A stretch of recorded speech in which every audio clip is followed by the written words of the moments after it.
What is the impact of binge eating disorder on mental health? I've covered this in bits in other videos I've done, but I wanted to put it all in one concise place. This is the follow-up from my last video where I talked about the impact of binge eating disorder on physical health, and now I'm going to cover mental health. And I'll use a similar structure here where I'll talk about the short-term and immediate impact, and separately the long-term impact. And it can be difficult to separate because eating disorders, not just binge eating disorder, are mental health issues that have a physical manifestation, but I'll try and keep my focus on the mental side for now. And I need to add my standard disclaimer. I am not a qualified professional. I'm not a mental health professional. I'm not a dietitian. I'm not a medical professional. If you have any specific questions regarding your situation or want any treatment information, please do speak to a qualified professional. So in terms of immediate and short-term impact, I'm going to split this up into the different emotions I normally feel after a binge, and it can be a very broad mix. First up is depression or low mood. You feel like you hate what's just happened, you hate what your body's just done, but you don't see a way out. There's also regret, feeling like you shouldn't have done that, or feeling like you should have been able to stop yourself. And that can happen both during your binge and after your binge. Maybe anger, typically with yourself. You feel like you let yourself down, maybe you disappointed yourself, maybe you disappointed someone else. Maybe a bit of fear, feeling like you're stuck in this cycle and you have no idea how you're ever going to get out.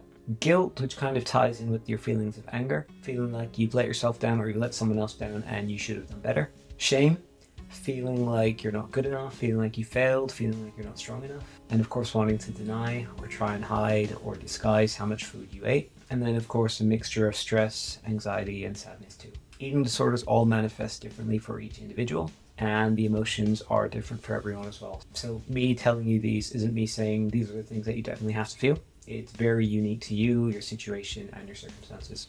And it's important to, I guess the best way to put it is just let yourself feel whatever you're feeling. I still don't really know how to do that. I'm trying to work on it, so I can't really advise on that. I tend to just try and listen to meditation that tries to get you to follow that thought pattern, but it hasn't been that easy.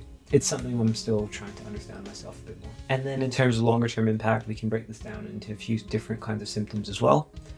And I just want to add again, eating disorders are a mental health thing, and they can be felt very differently for everyone. So if something I say doesn't seem to apply to you, then that doesn't change anything about your experience. Or if you're experiencing something that I haven't mentioned, again, that doesn't mean that it's not valid. One of the common ones is depression, and that's something that feels different for everyone. That doesn't mean a constant low mood. Your mood can fluctuate. You might even be masking your mood in front of others.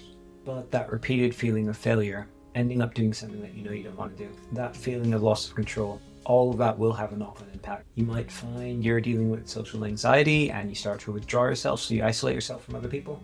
Those feelings of shame can make you feel embarrassed or awkward being around others, especially if your binge eating disorder has started to manifest physically. So say it has caused some weight gain. With weight gain, with some digestive issues, you might not feel as comfortable being around others.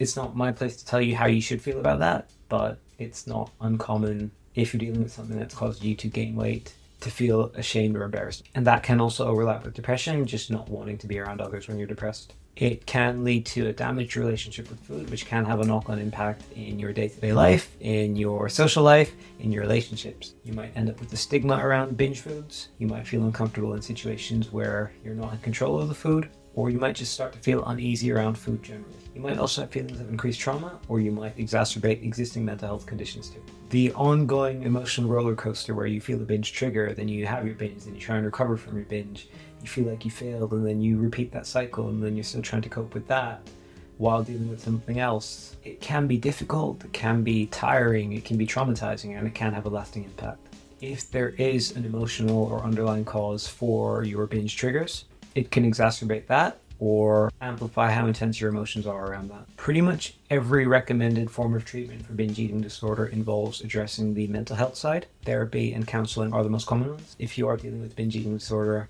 or any eating disorder, to be honest, any mental health issue, please do get help if you can. Don't get me wrong, it's something that you can work through on your own. I've done it because I haven't really wanted to ask people for help because I haven't felt comfortable asking people for help. But if you can get help from somewhere else, please do. I've included some links for support in the description, so please do check those out. If professional help is available to you, please do make use of that. You can get some qualified specific advice for your situation. And if you have someone you know in person that you feel comfortable opening up to, please please do that as well. It could be a friend, family, it could be a colleague, it could be another associate from somewhere else. It might not be some magic fix or treatment for binge eating disorder, but sometimes a hug and a listening ear makes a hell of a difference. That's what I've got for you on the impact of binge eating disorder on mental health. If you have any comments, questions, or feedback, please remember to drop them below. And please don't forget to subscribe as well.